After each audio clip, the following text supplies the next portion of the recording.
The following is a Hoop Ball presentation.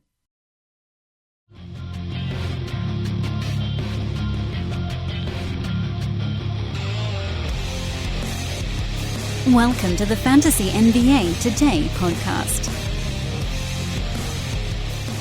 It is not even fair to call it countdown time anymore. We are past countdown time.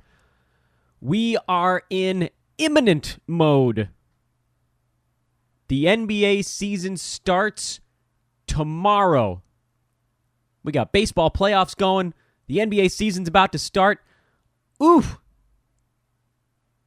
Oof. Oh, man, I can't believe it. I'm so excited. I'm all a Twitter. I'm all a buzz. I am Dan Besbris. This is Fantasy NBA Today. Welcome to the podcast, everybody. Another fun show coming up today. We'll be talking to Russ Peddle, one of my good buddies here in the fantasy and regular NBA landscape, although, as you'll hear in just a few moments, he does change over the last season or so. He's actually changed what he's been working on. Heavily involved at Number Fire still, and one of the guys that we draft the same teams everywhere we go. It's not why I avoid getting into leagues with Russ. I just have too many leagues going as it is already, but it's probably a good reason to, because heaven forbid we were ever near one another in a fantasy draft, we would never get the guy we're looking for. It would be a snipe going either direction every single day. Every day. Preseason has come to an end. The real season begins tomorrow. Just 2 games, I know. It's a slow kickoff. And then Wednesday, things really get underway. For those of us out here in Los Angeles, Lakers season starts on Thursday. So we'll be having a Lakers podcast probably about 2 days after that. And then we're really going to get into the swing of things. That's our other show, my other show, I should say. Ball in, ball out over at Hoopball Lakers. The box score breakdown will kick off. An in-season edition. That'll be out on Tuesday night. Tomorrow, actually, on this podcast, which will come out Tuesday morning, we'll be talking to Adrian Benjamins, my old buddy here, former co-host here on Fantasy NBA Today. We'll talk about box score breakdown. We did that with Neil last week. He and Adrian are hosting that show. That is going to be an unbelievable resource. I strongly suggest people check it out. You can find it at Hoopball. We send out tweets whenever the shows come out. If you go to hoop-ball.com, click on the podcast tab, you can get box score breakdown. I mean, there's so much stuff going on, but I don't want to inundate you with it here at the beginning of the show. I will say you can follow me on Twitter at Dan Besbris.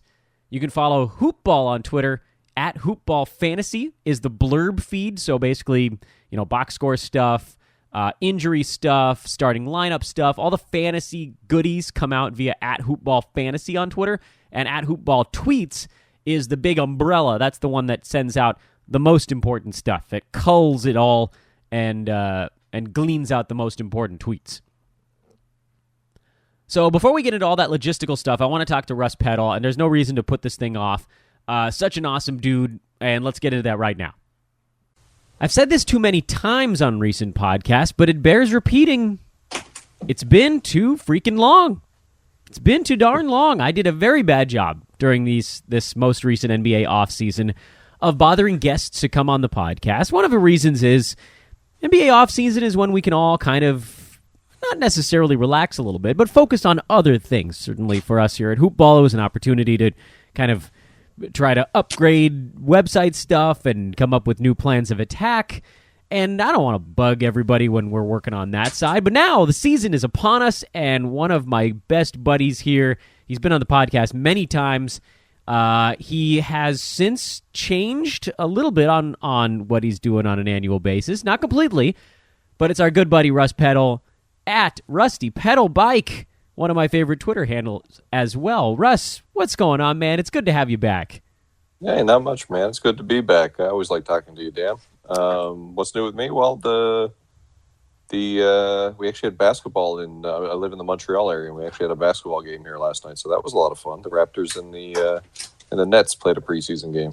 How did that go? How was turnout? That was good. It was pretty full. The crowd was good. It was a smart basketball crowd. They've done a few of these here over the years, and each time it gets a bit more enjoyable.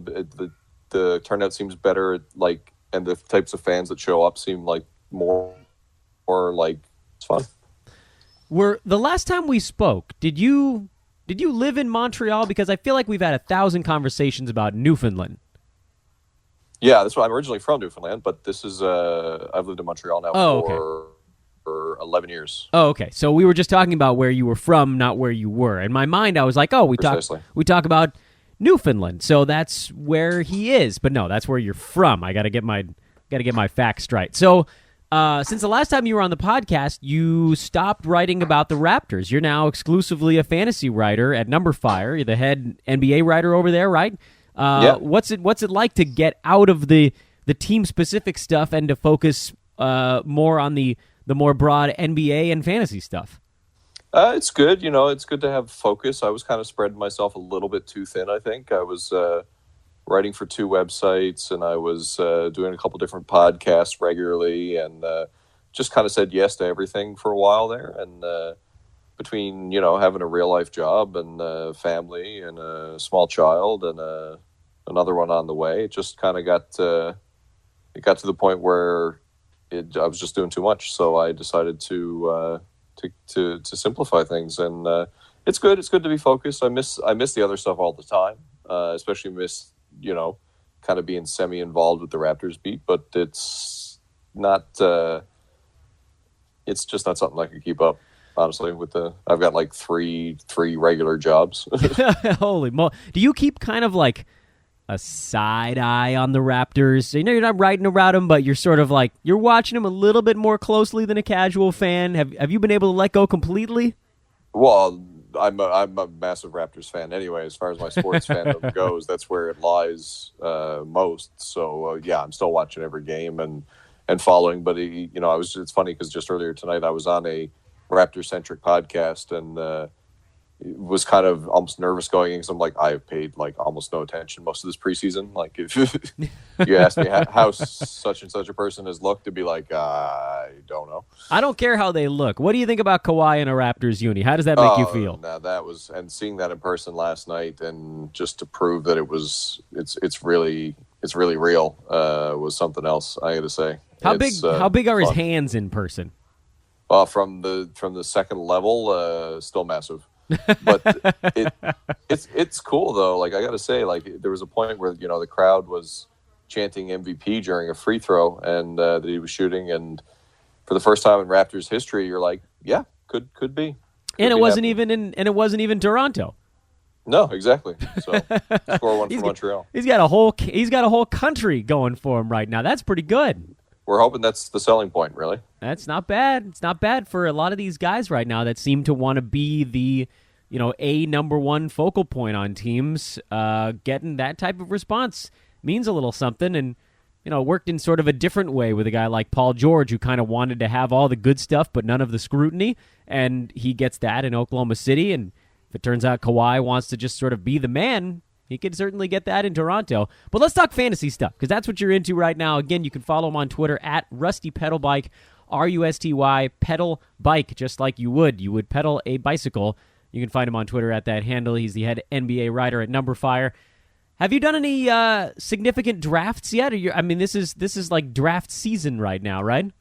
Yeah, I've done a few. I've got a couple like low stakes hope leagues, leagues with friends coming up this weekend. That's when all that stuff happens. But I've been in a few industry leagues. I've got one fairly big industry league that's currently in the midst of a slow draft that's winding down. I got the writer's draft for NumberFire that we recently completed, and I wrote a recap on for the site.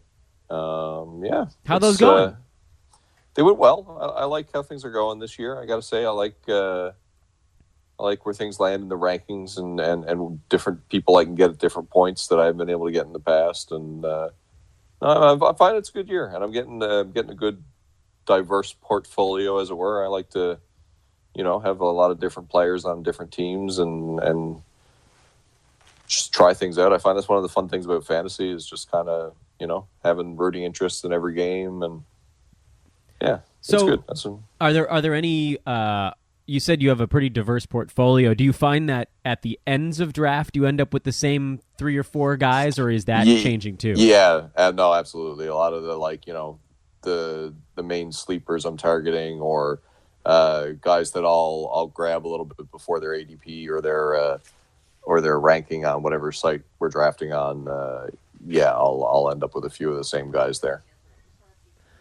Might I ask who they could be? Yeah, sure, of course. That's what we're here for, right? Yeah. So let's talk a little bit about the drafts that you've been in. Then I'd love to get your thoughts on, or maybe there's a little bit of overlap here. So let's maybe work more chronologically. So you've done some drafts. You've got your eye on some guys. Let's start more towards the earlier rounds. Who are some of the early-ish guys? And I don't want to box us in here. So let's say, anybody inside the top 50, guys that you think are undervalued and guys that you think are overvalued. I want the Russ Peddle. I hate that everybody calls them sleepers, but unfortunately, if you don't, then nobody will pay attention to you. So who are the Russ sleepers and who are the Russ guys that have just, the hype is too much? They're getting overvalued.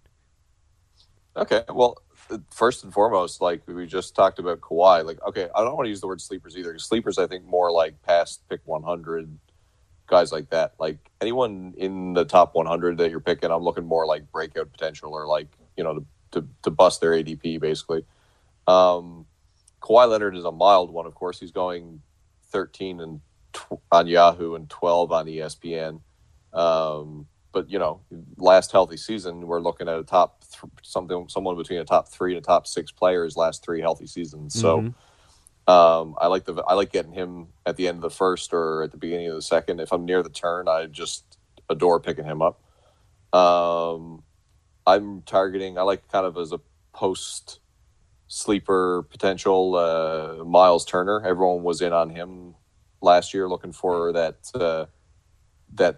even bigger breakout. Yeah, let me jump in on Miles Turner. I'm glad you brought him up because he's been sort of an interesting case study in that, guys like I would say Victor Oladipo the previous year, and maybe someone like Hassan Whiteside this season, where you had that bad year. For Oladipo, it was in Oklahoma City, just wildly underperformed. For Hassan Whiteside last year, it seemed like he was always dinged up. His minutes were getting yanked around. And then you started to see those guys getting drafted in the 50s. We saw Oladipo go in the 40s and 50s last year. We're seeing Whiteside in the 50s, sometimes even the 60s this season. For some reason, Miles Turner seems almost immune to that, where, yes, he's not going as high as he did last year, but he's still going higher than he finished last year. Why has he been so resilient in the face of a relatively funky 2017-2018 campaign? Why has his value been so tough? I think, well, first and foremost, you get the blocks. He just gets a lot of blocks. So we're getting fewer, and the center position is kind of phasing out a little bit in real NBA. So you're getting fewer of these big guys that are getting a lot of block shots. They're playing a lot of heavy minutes. Like you mentioned with Whiteside, he's playing fewer minutes, so people are less into that. So the guys that would normally get you lots of blocks, they're not getting the minutes to get the volume that they used to, with the exception of the guys like Anthony Davis, what have you. So a guy like Miles Turner is someone that will probably play about 30 minutes a night and give you 2 blocks. And the rest of his line's pretty versatile as well. He gives you the scattered 3, he gives you the rebounds. He's got good percentages, like a 50-80 split roughly, and low turnovers. So he's a guy that, will still, like you said, is still getting drafted at a good range. But Yahoo's got him about 42, and he finished 55th last year, I think. Yeah. ESPN's got him a little lower at 70, but I mean, over at Numberfire, we've got him projected at 30, and I can see him going even higher than that. It's just the points go up a little bit, the minutes go up, right? That's the big drop off last year. He went down. He played three fewer minutes a game, and of course, everything followed suit. And both his field goal percentage and free throw percentage were down a little bit, but they were both field goal percentage was a career low. So if that regresses to the mean a bit, you got a top 30 player on your hand if you can get him in a 4th or 5th round, then you're laughing. I guess I'm just sad that he didn't fall farther. He was one of those guys where I was like, oh, this guy's going to go in the 40s. We're going to be able to scoop him up, and it's going to be like Christmas morning. But you still have to make a pretty good effort to get him in a lot of leagues. Yeah, Whiteside will have to be your guy for that this year. I'm okay with that. I could. Yeah. I had a Whiteside on one of my winning teams last year. I feel like he got a much worse rap than he deserved because when he was out on the floor, he was on a per game basis inside the top 40. Like it was not as dismal as everybody made it seem. He was still 14, 11, 0.7 steals, almost 2 blocks. Like it really could have been a lot worse for Hassan.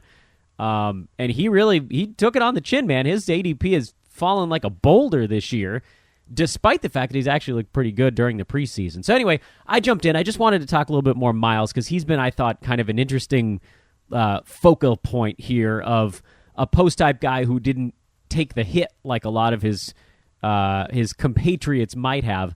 Who's next on your list as we work our way down the chart? I like we're talking top 50-ish, right? Oh, that's fine. We can extend it further. I didn't want to box us in too much, but whatever direction you want to go, let's roll that way. All right, sure. A guy I actually really like this year is Enes Kanter. I agree. Totally agree. His ESPN ranking at around 48 is kind of wise to where we can expect him, but the Yahoo ranking of 92 is kind of resulting in me getting him in most Yahoo leagues. At Number Fire, we're projecting him 36 overall. Like you look at last year, he finishes as a top 50 asset on the year. Of course, Porzingis might not be back this year. We're looking at the last 2 or 3 months of last season. He was creeping up near 40th overall, getting you the points, getting you lots of rebounds. Obviously, the lack of defensive stats is something that hurts you at the center position. But if you're getting blocks somewhere else, his percentages are fantastic. Like a really high field goal percentage, a very competitive free throw percentage for a center. And the Knicks, they don't have a lot of guys to go to. And Kanter, with Porzingis not coming back for a while, I really like Kanter at the price you can get him for now to really be a solid center to anchor your team. Yeah, I don't know that Porzingis even comes back this year. I know that's the pessimistic side of the coin, but there's sort of no reason. Yeah, absolutely.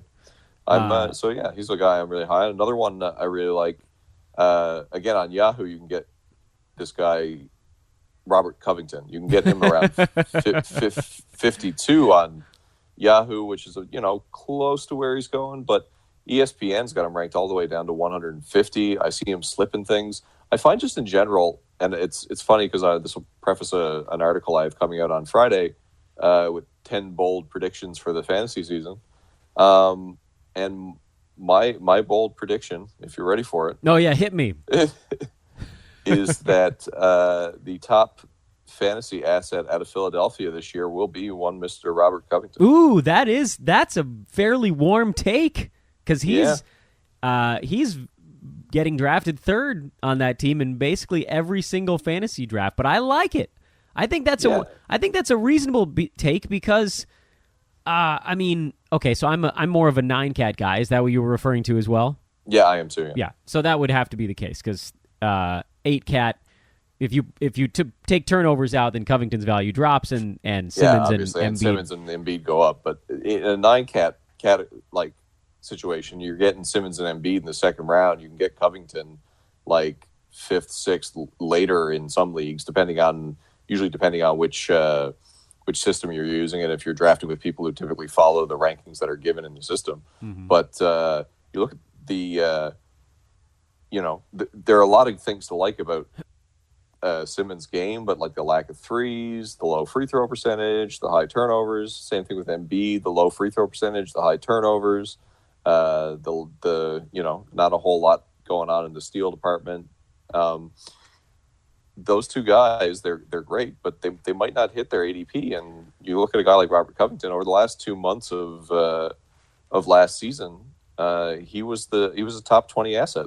The points are a bit low, but I mean, any guy that can get you 2 triples and 2 steals while adding some pretty competitive rebounds for a small forward and a high free throw percentage, super low turnovers, like you mentioned, if you're doing 9-cat. And the field goal percentage is a bit of a pain in the butt with him, but I mean, if you can balance that out elsewhere, he's often overlooked on teams like that have superstar players. It goes and you go into a fantasy draft and everyone's thinking Simmons and Embiid, and no one's really thinking of the Covingtons and the Sarches and everything like that, but those guys will get theirs. Yeah, it's an amazing stat when you look back at last year's numbers and you look at them by totals instead of by averages. I know that everybody, and myself included, actually, I start with per game and then I sort of extend that to totals when you're looking towards the health of a particular player. And, as you get to the middle and late rounds, sometimes it's better to have, and this is a roto situation more than a head-to-head, but it's better to have a guy who will play 40 games at a top 50 clip, because then you can just cast him off into the ocean and try to pick up somebody new. But all of those caveats aside, if you look at last year's 9-category numbers by totals, Rob Covington was the best 76ers asset. He was number 20 in 9-cat. Ben Simmons was 27, and Joel Embiid was 45. So you are actually predicting a repeat of something I don't think anybody realized has already happened. Exactly. That's it's a piping hot take, but it's one that we've seen before. Health goes a long way, and consistency goes a long way, and obviously, again, 9-cat situation, but those defensive stats are just, I love them. Plus, the Simmons thing, he's got to find a way to get that free throw percentage up over 65, or he's a punt guy. 4.5 free throws a game at 56% is crushing. He had, I believe, the second worst impact on a free throw percent of anybody in the league, behind just injured butt Dwight Howard. So, I'm on board with everything that you've said so far. Plus, I love the fact that you're building this sort of Mark Roberts calls it the no high five club. All the guys that won't get you a high five when you draft them, but make for a great fantasy team. Rob Covington is a beautiful example. I think Enes Kanter is another great example of that. Chris Middleton, Joe Ingles. Yep. Smoking Joe, man. He's a big-time hoop ball guy. Those guys make for great teams. I feel like this is an interesting year, and Russ, you can tell me if you've experienced this as well in the leagues that you're in and sort of in the circles that you've that you talk to, is that I get the feeling more than the last couple of years, maybe because there wasn't a ton of superstar movement this offseason, everybody in the fantasy community is trying to be the smartest person in the room. And what I mean by that is, and I'm not trying to pick on any one person in particular, I hope it didn't come off that way, but everybody wants to be the guy who found the diamond in the rough. And so everyone is overdrafting these weird names. And As a result, all of these these portfolio-driven guys are falling. You can get an ADP value, it seems like, in almost every round this year. I totally agree, and that's happening to me a lot because I'm definitely Mr. Play It Safe in fantasy. I like the idea of sleepers and things like that, but if I'm in a draft and a guy falls to me that I know is going to perform well, a prime example of that is Chris Paul. Chris Paul, because of health issues and stuff like that, will often fall, and I see him falling 20, 25. Chris Paul for a dozen straight years has been in the top 10 on a per game average. There's no way I'm letting him go past that point. And last year, despite missing 24 games in 9-cat, he was the number 22 guy by totals. That's how good he was on an average basis to be that high after all that. Steph Curry, another obvious example, someone who missed a third of the season and still was inside the top 20. That's great stuff for Roto. I mean, to get something like that where, heaven forbid, he plays 65 games, then suddenly he's like a top 15 guy. And if he hits 70 games, he's a top 10 guy. That's like infinite upside. Head-to-head, I think I'd be pretty wary of a guy like that. But in Roto, absolutely, I'm right with you. Russ, I think you and I would build a really nice raft together. It'd be super sturdy. We'd have the logs and the palm fronds and all the good stuff holding it together. I think you and I would make a very safe raft. I believe you're right. I also think we can never play in a fantasy league together because we'd be sniping each other's guys on every single round. 100%. All right, what about some of the late guys? Who are you eyeing at the end of the draft when everybody's on the table? Okay. I would have originally said Dejounte Murray here, but obviously what happened with him got me off of that. Yeah, sad stuff. Yeah. I think Tyreek Evans is going a bit later than then I would let him go. He's going around pick 100 in a lot of places. I've seen his ADP around there in most leagues. I think he fits really well as the sixth man on the Pacers. I still think he's going to get his minutes. He's going to get plenty of time handling the ball with the second unit, which is where he excels. Came off a really good year last year with Memphis, where he, out of necessity, he had to he had to eat up a lot of the usage. But I still think he'll get his fair share in Indiana. And I think he's getting underdrafted. Interesting. I like Derek Favors. I know that he might not be the top 30 guy that he was a few years ago, but I also don't think last year was a bit of a punt year with the injury problems and stuff like that. But I mean, he's still the unquestioned starting power forward for the Jazz. He's still going to get 30-ish minutes a night, and he's a good source of rebounds, both defensive stats, good field goal percentage, low turnovers if you're in non-cat. I think his ADP is somewhere down the 150 range, and I don't think that's I don't think that's fair. All right, last question for you before I let you go. Overrated. Who are you avoid? Okay, that's not the right way to phrase it, because I've gotten into this. I've been told that this show gets a tad pedantic, and perhaps we will venture to that territory here in this segment, but not so much overrated. Again, talking to Russ Peddle of Number Fire at Rusty Peddle Bike on Twitter. What I like to say is guys that are just going so early that I'll never end up with them on my team, and it's not necessarily that I hate them as a player. They're just not falling enough for my taste. So rather than say guys that you are avoiding, who are maybe one or two guys that you feel are pretty consistently overdrafted, besides Ben Simmons and Joel Embiid, since you got those into the other one, that you just think will probably never end up on your team? I'm not getting any shares of Donovan Mitchell. My God. Yeah, we can't join a league together. Sorry, go ahead. Yeah. Hey, I tried, man. I tried to recruit you. I know you did. I feel really good about my decision not to join, because you and I would be just I would have canceled this podcast appearance and just due to pure rage at this point. Yeah, that worked out well for me, actually. I'm enjoying the team I'm ending up with in that league, so we're good. And you would have taken some of the guys. And that lovely thing where you're in a draft and you're picking somewhere like not really close to the turn, like more in the middle, and you're deciding between two guys. You pick one, and then it goes all the way around and back to you again, and the other one is still sitting there. Oh, like the best feeling.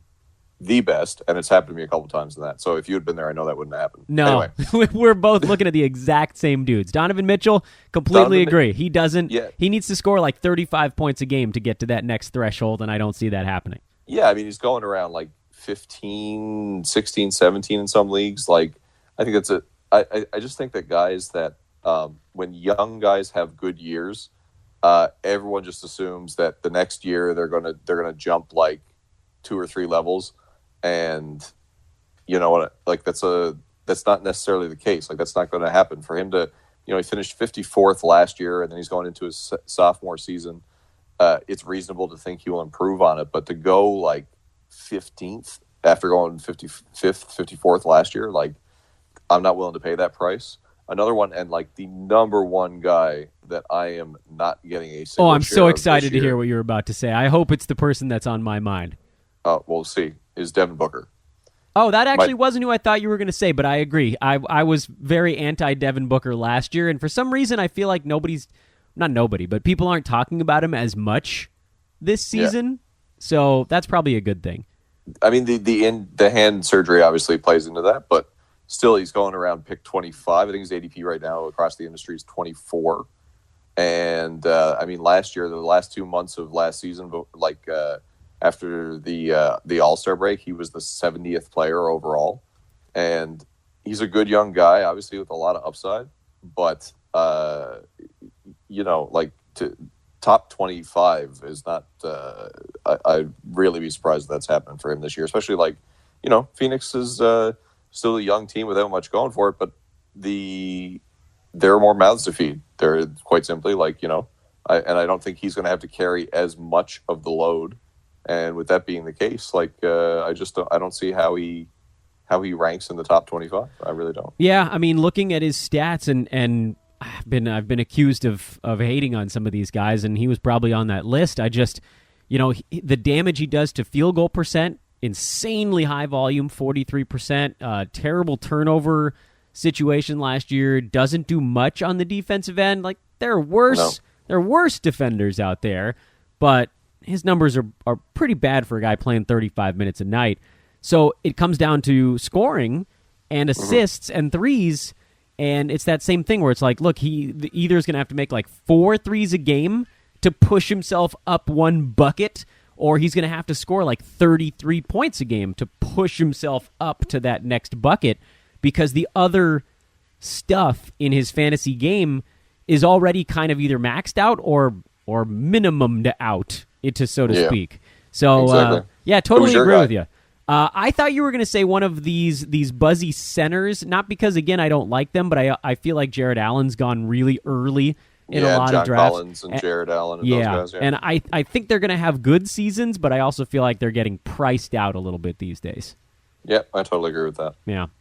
So, I mean, a lot of these guys, to me, like with Booker, I think there's a very real chance he doesn't even get near where he's being drafted. I think Collins gets pretty close to where he's being drafted. I'd say he's the best bet there, yeah. Yeah, but I don't know that he exceeds it, which is obviously what you're looking for in every round of a fantasy draft. And that's why I love being in the middle. You said it yourself, man. Being in the middle of the draft, to me, that's the easiest spot to find a guy that can exceed where you're drafting him. Being near the turn, it's really hard because sometimes you're sort of boxed in by a position you need to draft, and maybe there's not a guy at that position that's in the right spot, but he's not getting back to you, and then you get yourself all wound up and panicked, and the whole thing falls apart. But Russ, yeah, because every time you pick there, you're waiting another 22 picks before you pick again. So there's none of that like leaving them. Maybe you get it, or like your choice. Like, do I really want to drop down 20 spots to grab this guy? So yeah. Yeah, one thing, the way that I was starting to visualize it on Thursday's podcast from last week is I was talking to Neil, and I said something to the effect of, if you're at the turn and you're looking at a particular position, like if you're in the third, you're pick 36, 37, you're on the turn in the third and fourth round, you basically have those 2 shots to get anyone from that second tier of centers, because by the time it comes back to you at pick 60, you have to know, like, there aren't going to be any tier 2 centers left when it gets back to me at this point.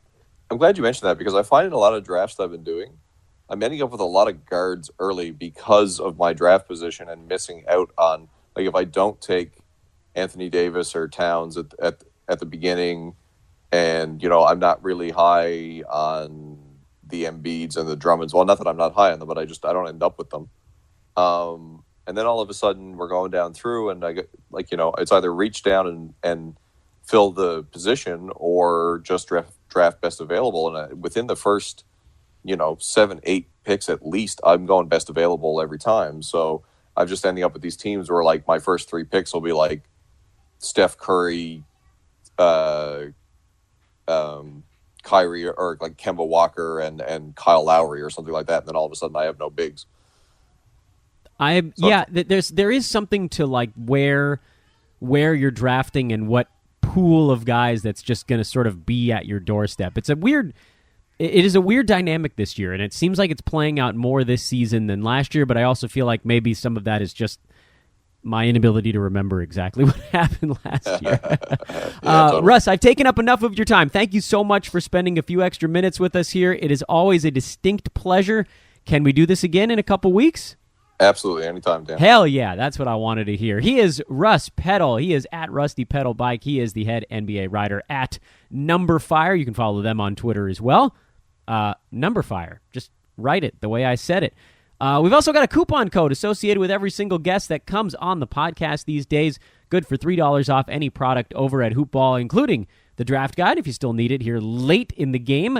We've got the B150 if you still need that late in the game. I would recommend the in-season premium pass, because that starts, well, when the season starts on Tuesday, and that's coming up. That's right around the corner. So you can get $3 off that. Russ, I'll give you the option. What do you want to make the coupon code? Do you want to just make it Rusty?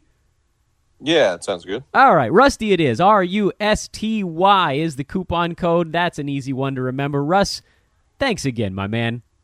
Thanks for having me, Dan. Always a pleasure. Rusty, that's the code. You heard it just here a moment ago. Rusty is the code, $3 off. Get your season pass. Well, I got to make sure I get my nomenclature right on this. Here's the things that are still available at Hoopball. I'm doubting that many of you here today still need the draft guide. Most likely your drafts are done, although there may be a handful of you that have your fantasy drafts tonight. I'd be pretty surprised if anybody had it tomorrow, leading right up into opening day. But you can still get the draft guide. That's available. You go to hoop-ball.com, click on the premium tab, and choose the Go Premium option. The Launch Premium option is once you've already purchased the goodies. Go Premium, draft guide is in there. You can actually see all the things that Hoopball has for sale. Most likely, the great majority of you are done with your drafts by now, and so it's time to start thinking about in-season stuff. And in-season stuff is also available at Hoopball. Same thing. Click on the Premium tab, choose the Go Premium option, and select the in-season premium membership. What that includes is the premium content from Hoopball from today until the end of the regular season. You get 6 months of it. 6 months of ad drop articles every night. 6 months of live video chats with the Hoopball pros where you can ask your questions straight to them in a chat room and they will answer them on air. 6 months of Aaron Brewski's Waiver Wire show on Sunday where the best of the best, the great Aaron Brewski, will tell you who to pick up and drop. 6 months of Aaron and myself on Mondays. We give you your weekly lineup reviews, teams with good schedules, injury concerns, who to start. That, again, also is a live video chat. So if you have questions about your weekly lineup, you can punch those in and we will answer those live for premium subscribers as well. 6 months of premium forum chats. 6 months of premium DFS content. The list goes on and on and on. But most importantly, it is very quick feedback. I mentioned the live video chats. You have access to Hoopball's best, and if you have questions, you can just shoot them to people that, like myself, just sit around and look at basketball numbers all freaking day, and we'll tell you what to do. We'll tell you what to do. So that's the in-season premium stuff. The $3 coupon code is good for that as well. If you have the draft guide, you will automatically get $10 off the season pass, the in-season premium pass, I should say. So I believe it's $29.99 for the entire 6 months right now. If you have the draft guide, that drops to $19.99. And if you have the coupon code, that drops to $16.99. Do it now before any of that stuff runs out. That is crazy cheap for 6 months. That's $3 a month. No, you can't pay in installments. You actually have to do the full $18 right up front. Price does go down as the season goes along because there's less season left, but you lose out on really good stuff. Also, I believe the draft guide coupon expires at some point this week. So if you have the draft guide, make sure to get the in-season premium content right now, and you can get that stuff at a steep discount. Here's what we're talking about on today's podcast. I did my real drafts this weekend. All of them, with the exception of one, are for actual real dollars, but only one of them is a traditional 12-team roto mock draft. So on today's podcast, we're breaking it down right now. 12 teams, draft results. We're going to get as far as we can here. I don't want to eclipse the 1 hour mark because, well, you know, how long can you guys really listen to a podcast? I'm sure many of you are going to say longer than an hour. But we're going to dive right in. We're going to try to do this at some relative speed, and I'm just going to try to highlight the guys that I thought went off at pretty interesting points as you get set. Maybe you've got a draft tonight or thoughts on players that you took in your own draft. Round 1. Anthony Davis, James Harden, Karl Anthony Towns, Giannis, Steph Curry, Kevin Durant, Nikola Jokic, LeBron James, Damian Lillard, Andre Drummond at 10. That was an interesting one. Victor Oladipo at 11. Kawhi Leonard at 12. Basically, everybody went where you'd expect. That Dame, Victor, Kawhi triumvirate tends to be in the 9 to 11 range. I had pick number 7 in this one, so I got Jokic, who's sort of in his own weird little bucket. And outside of Drummond, which that just made life a little bit better for team number 12, who was able to get Kawhi instead of normally, if you're on the turn and the usual top 11 come off the board, you're usually stuck with Paul George and question mark. It's tough to tell. I mean, you go Paul George, you could pair him up with, I would suggest a point guard if you didn't get that little bump. But because one guy got slotted in, that's all it takes, is one guy going a tiny bit early, and they often do, because drafts are not, it's not a robot here. Then at 12, he was able to get Kawhi Leonard and Joel Embiid at 12 and 13 coming back. The rest of round 2, Paul George, Rudy Gobert, Ben Simmons, Russell Westbrook, Chris Paul, Kemba Walker, John Wall, Kyrie Irving, Drew Holiday, Kevin Love, and Donovan Mitchell. I don't believe in Joel Embiid the way that a lot of people do. We've been down that path, but I'm seeing him go. He's in his own bucket in terms of centers at this point in the draft. In that there really isn't one, you'd never take him over Jokic in a 9-category league, and you'd never take him behind Rudy Gobert in a 9-category league, just because he can do so many things, and if he fixes his free throw stuff, then he'll be a second-round kind of guy. I'd prefer not to take the risk. There's too much risk-reward associated with him, but this is where he's going. So then Paul George, that's pretty normal. Rudy Gobert going pretty early here, but this is the same guy that took Drummond, so I think he's just bulking up and doing a little bit of a punt move. Ben Simmons, this is around when we're seeing him go, although for me, in a standard 9-cat, this is too early. Russell Westbrook, that's fine. Chris Paul was my pick in this round. I know he's going to miss 15 games this year. I'm okay with that, because if in some wild universe he actually only misses 12 games, then he's an early second-round pick, and in some magical world he only misses 10 games, he's probably a first-rounder. So to me, that upside is worth it with the knowledge that most likely he's going to miss 15 games and he's going to be a second-round guy, but pairing him with Nikola Jokic gives me a center and a point guard, high field goal percentage point guard, guys that both hit three-pointers, guys that Paul, obviously a big-time steals guy, Jokic, a little steals, a little blocks, a smattering, big-time assist numbers. The only thing at this point that I'm missing is probably not massive rebounding numbers out of Jokic, and certainly not out of Chris Paul. This is too early for John Wall, in my estimation, for him going at, I think that'd be pick 20 in a 9-category format. I think he could have fallen a little bit further. But the rest of this round looked pretty normal to me, and not going to highlight anything else. Round 3, Clint Capella, Jimmy Butler, Kyle Lowry, LaMarcus Aldridge, Devin Booker, Bradley Beal, Chris Middleton, C.J. McCollum, Otto Porter Jr., Klay Thompson, DeAndre Ayton, and Tobias Harris. Most of the guys in this one we're seeing go about where they normally would. Jimmy Butler obviously is a big risk-reward guy at this point. We don't know where he's going to end up. We don't know how his season is going to begin. But if things pan out, he has the chance to be a first-round pick. So roll the dice if you so desire. Otherwise, in this round, nothing really out of the ordinary. I was pretty thrilled to get Chris Middleton at pick 31. Could not believe he fell that far. I was planning on taking a center in this third round, but when Middleton was still on the board, I just had to adjust. Plus, I've set this league up. I'm the commissioner of this league. I set it up where you don't actually need specific positions other than guard, forward, center. So for Middleton, he could fill guard or forward or utility, and I don't have to worry about plugging in a point guard specifically or a power forward specifically. It just makes things a little bit less weird, and to me, it actually feels a little bit more accurate to the modern NBA climate because nobody really has a position in the NBA anymore. Everybody's everything. LeBron James is probably going to play all 5 positions this year, and it's stupid that in a lot of fantasy leagues, you're only going to be able to use him at small forward and power forward. That's dumb. He's going to be a center at some point. He's going to be the point guard at some point. So for me, this is actually more accurate, and it also makes it easier for folks if you have some injuries, you can move some bodies around. It doesn't devastate your team quite like others. I would suggest you do the same in your fantasy leagues. It really takes the edge off. Otto Porter, I think this is fine for him. Remember, we talked about maybe giving him a slight tick down, but at this point now he's at 33. I think that's a good pick there. DeAndre Ayton at 35. This is basically where we're seeing him go. And Tobias Harris at 36, maybe a couple slots too early, but for a team on the turn, you can't give him any hell for that.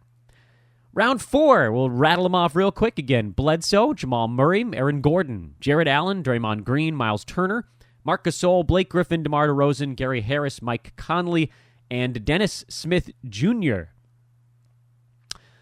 So, things started to get a little bit weird at one point in this draft, and I'll mention that when we get towards the end of this round. Bledsoe, I think, at the beginning of round 4 is fantastic. I think this is a little early for Jamal Murray with everybody healthy in Denver, but he could very well prove me wrong. I just think he's sort of maxed out at pick 38. Maybe top 35-ish. Aaron Gordon, I'm surprised he didn't fall farther this year. And this is not just in this draft. That's in all drafts. He showed some weird holes in his game, but if he plays anything like early season Aaron Gordon last year, then he'll be a massive steal.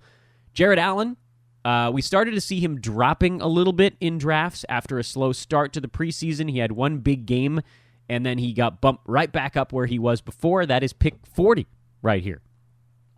Draymond Green at 41. He should not have fallen that far. Somebody got scared and didn't want him, and so he looped all the way back around to this team, and that's a good pick. I was going to take Draymond, then he came off the board right in front of me, so I took Miles Turner, which I'm a little bit nervous about, I'll admit, because I already have Chris Paul, who's an injury risk, and Jokic tends to get a little bit dinged up, although often misses one game and then comes right back. Miles Turner is coming off a brutal year, but he's a guy who could very easily be a top 25 fantasy player if he just stays on the floor. And he fills a need of blocks, which my team at this point now, for 3 and change rounds in, didn't really have any. My plan, remember, in round 3 was to take a center, but when Middleton was still there, I had to take him because he's going to be awesome. And so round 4, I desperately needed blocks. I thought I could do it with Draymond because you guys know how little I care about points, and then I could just bulk up assists from another big man spot, also get some steals out of the mix. He came off the board. I didn't really want to go Marc Gasol. I didn't really want to dip down into the Horfords and Whitesides of the universe, and so that left Miles. So Miles Turner in round 4. I'm okay with that, I guess, but, wasn't really how I set out to handle this thing.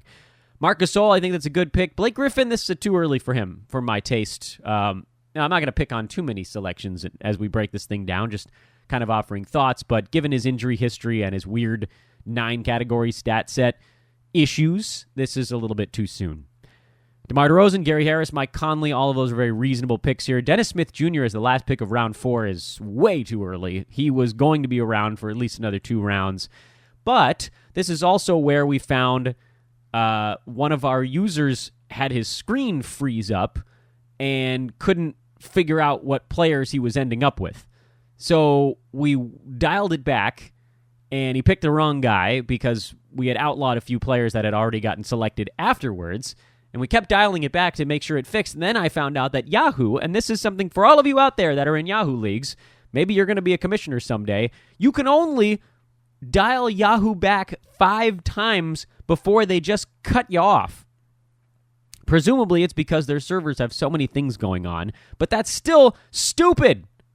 I have incredible rage for Yahoo right now because that was awful. And then we're all trying to make, me in particular, by the way, this is a huge, huge disadvantage for me because I got a player in my league complaining about how his computer froze and he got stuck with guys he didn't want. I've got a pick coming up and it won't let me dial it back.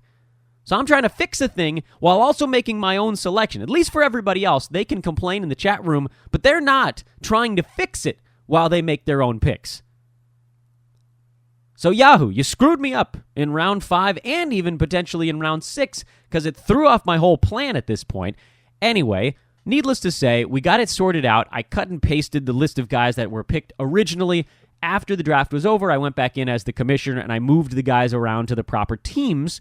But we had to do the rest of the draft with one wrong guy on our roster before I was able to do all of the sort of, it was like a push effect. Like I put one, I'm thinking like a train going through a tunnel where one cabin goes in and one cabin comes out.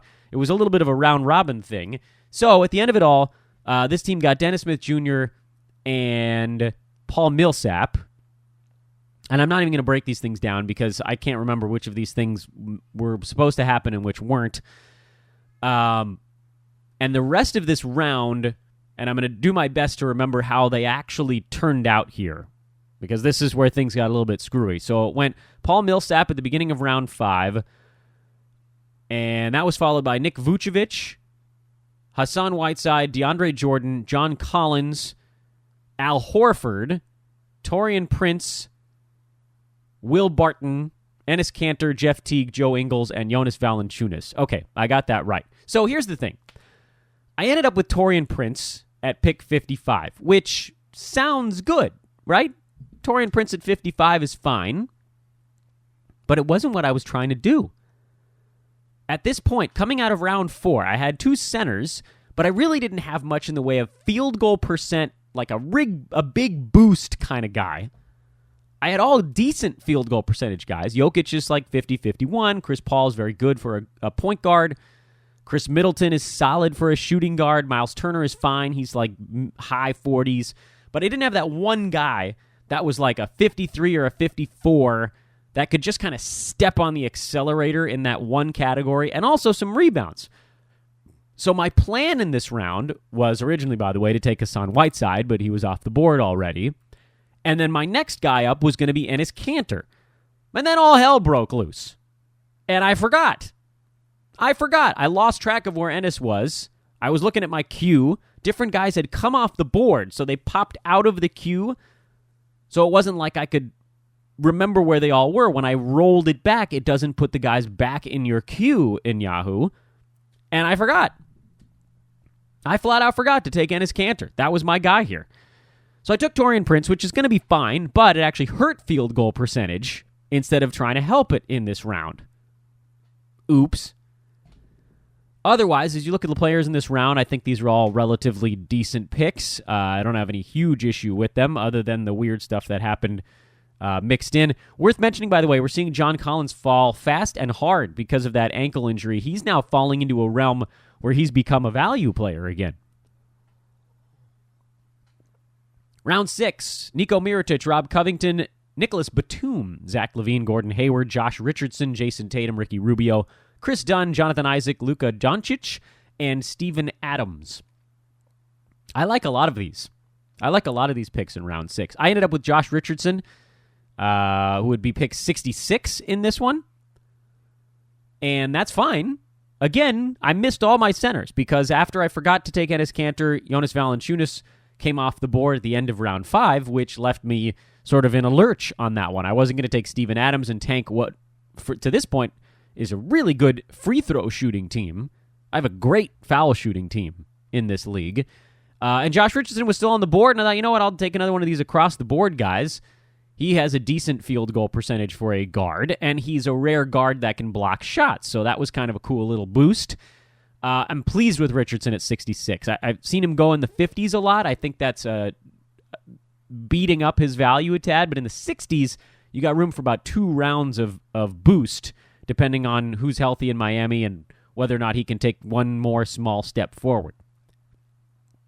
I don't really have any beef with the people in this round. I think maybe a little soon on Isaac and maybe a little soon on Steven Adams, if only because of his free throw issues. Round 7, D'Angelo Russell, Yusuf Nurkic, Lou Williams, Julius Randle, Brook Lopez, Goran Dragic, Darren Collison, Serge Ibaka, Dario Saric, Kyle Kuzma, Kyle Anderson, and Larry Nance Jr.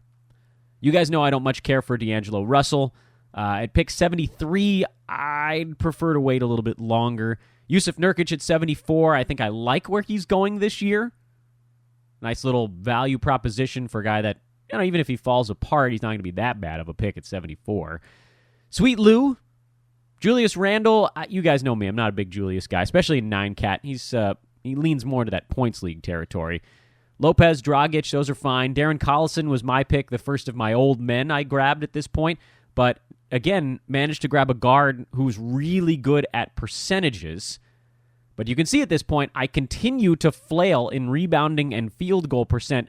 Not as much field goal percent as rebounding necessarily. Not a great scoring team either, but you guys know I don't even pay attention to that half the time. Serge Ibaka, Dario Saric, Kyle Kuzma, Anderson, those are all fine. Maybe a little earlier than I would have taken Nance.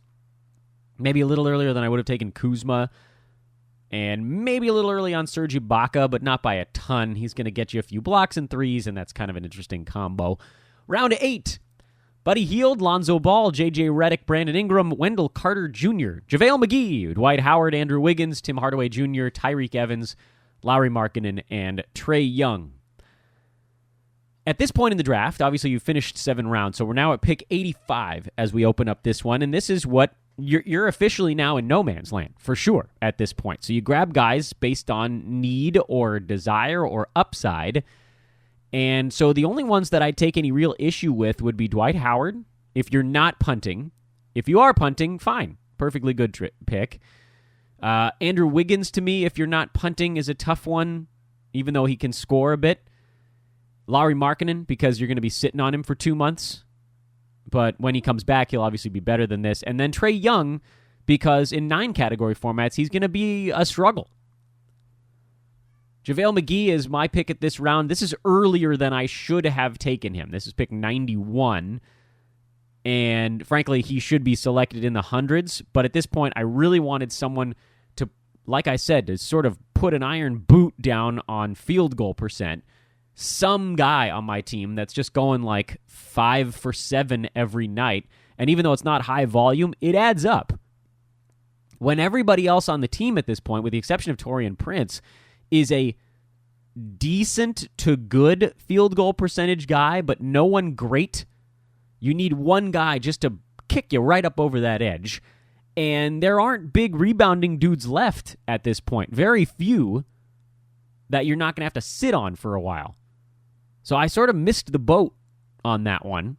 And my choice here was either try to find a points guy who just doesn't fit my build all that well, or have someone that really improves me in categories that I believe are easy to win in roto leagues. Field goal percent, I happen to think free throw percent is pretty easy to win also, and blocks. I think those are the 3 easiest categories to win because other people tend to ignore them. And so for JaVale McGee, to get a guy in the 90s who can push me over the top in 2 of those 3 categories. I mean, this is a guy that could get me an extra 5 to 6 points this year from field goal percent and blocks. How could I pass that up? That's my strategy there. You guys know I love Aaron Bruski, our founder here at Hoopball, pioneered the term money counters or cash counters for 3-pointers and defensive stats. But you guys know me, I've tweaked that to what I think is now sort of the modern cash counter, and that's the percentages and the defensive stats, because threes have become much more prevalent. So guys that are good at percentages and defensive stats are my favorites. I love them.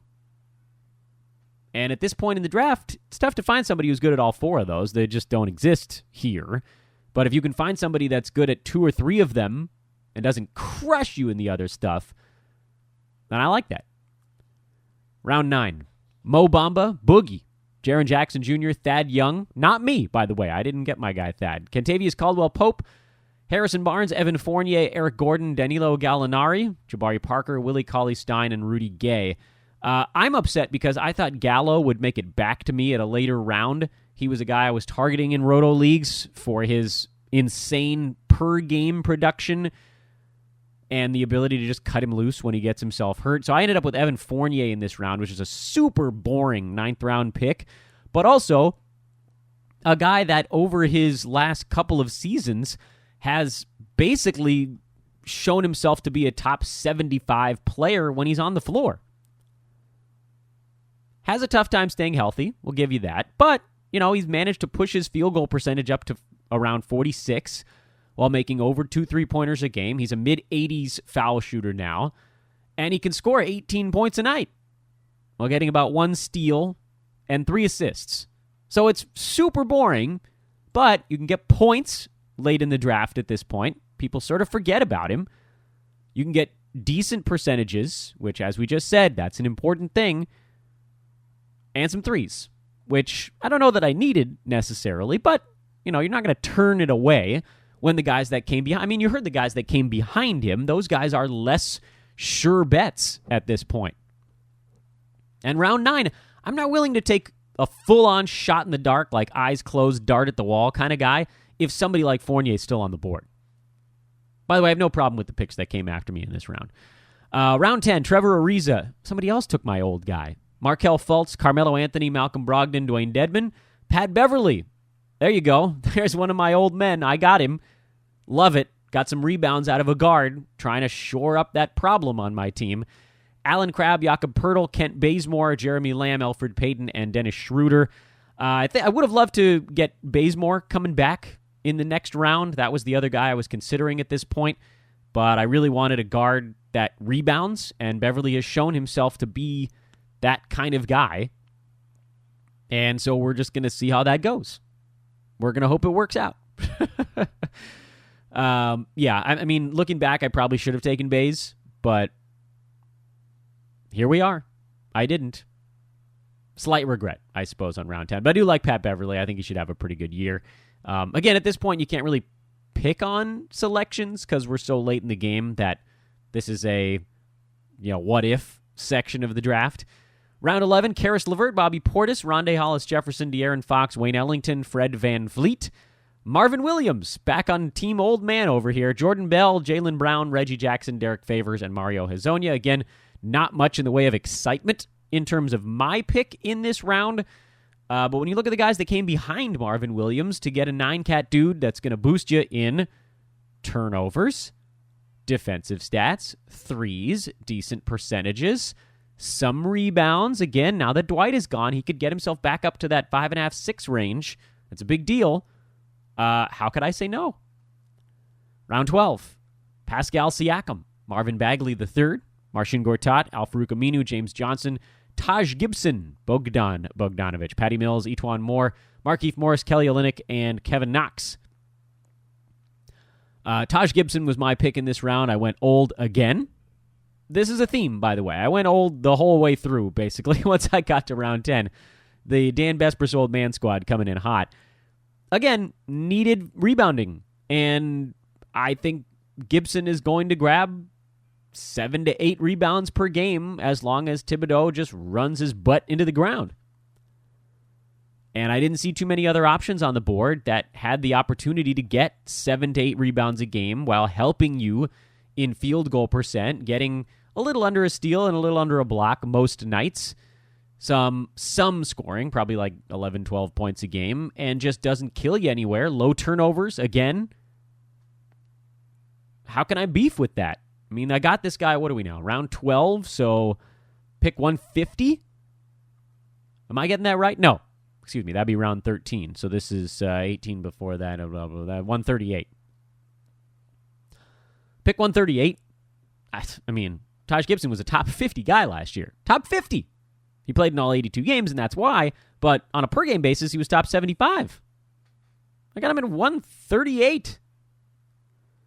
Round 13, I got George Hill in this one, which, whatever. Bam Adebayo, DJ Augustine, Nerlens Noel, Josh Jackson, Montrezl Harrell, Jeremy Grant, George Hill, Colin Sexton, Spencer Dinwiddie, Josh Hart, Domantas Sabonis, and Danny Green. My plan here is to milk George Hill for 2 months' worth of production before they phase him out. But he is a better ball handler. He is a better facilitator than Colin Sexton right now, who's much more of a scorer at this very early stage of his career. So I think Cleveland needs George Hill on the floor. He's long enough to play the 2 if they had to. And I think he's going to actually get you some assists and some steals and some threes. I actually believe he's going to be a top 80 guy for a couple of months. So we'll see. He's the last 3 rounds here, guys, you're probably not starting right out of the chute on Tuesday. So I can see how he goes for a game or 2 before I decide. Anything else that jumped out at me over these last couple of rounds? Particularly interesting picks? Not really. Nothing crazy here. We get this part of the draft. Nobody did anything that blew my mind. Rounds 14 and 15, we'll just rattle off 24 names in a row, which I know is great podcast. Cody Zeller, Cedi Osman, Dirk Nowitzki, Alex Len, Trey Burke, Jeremy Lin, KP. This is where Porzingis went in this draft. Pau Gasol, Trey Lyles, Rodney Hood, Mitchell Robinson, and Rajon Rondo. And then Wesley Matthews, Willie Hernan-Gomez, Scary Terry, Harry Giles, PJ Tucker, Isaiah Thomas, Reggie Bullock, Joe Harris, Frank Mason III, Jay Crowder, Bojan Bogdanovic, and Derek White.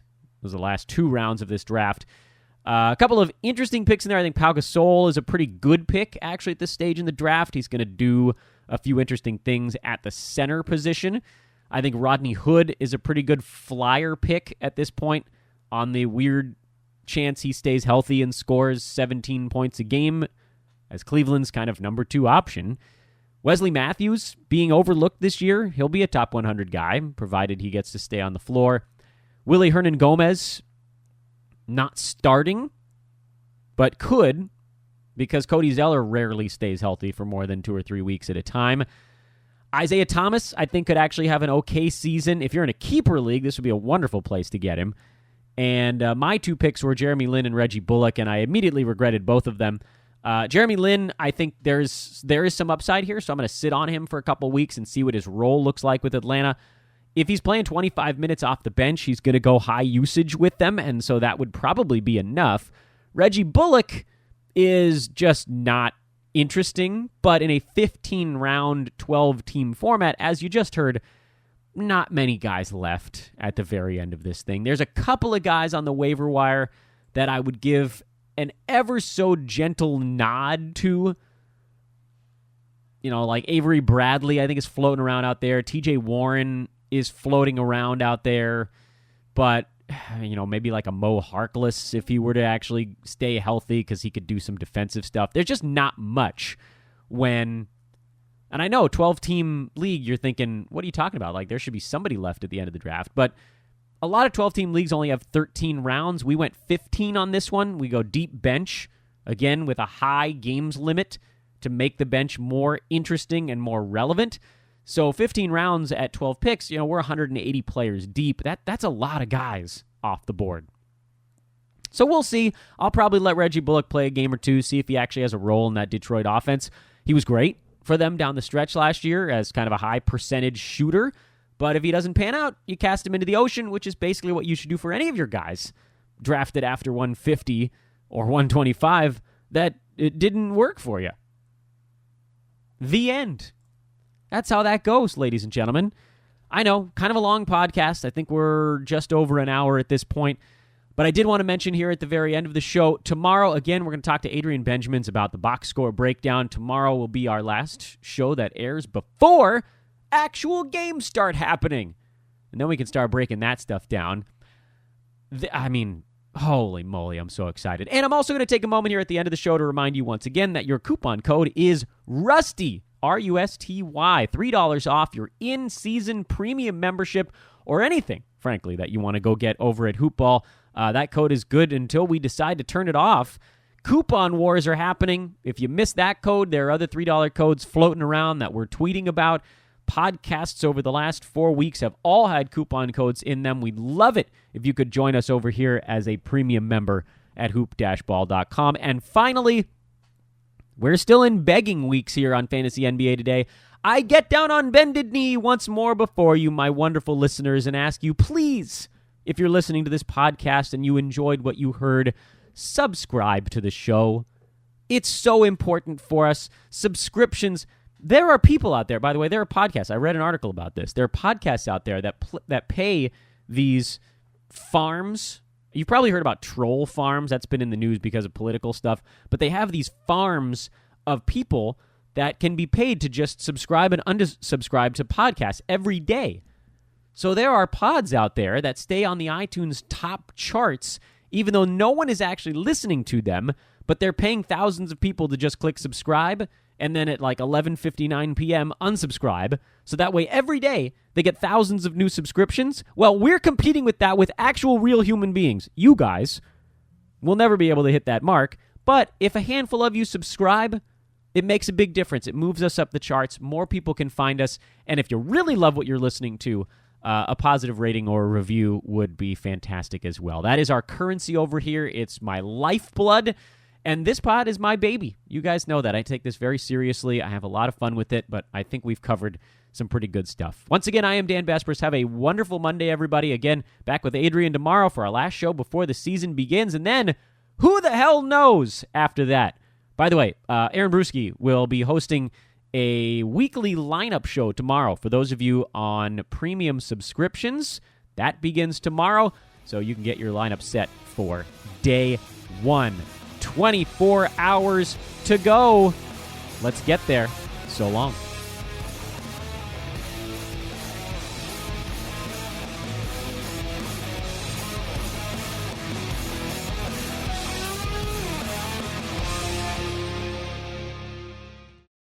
This has been a Hoop Ball presentation.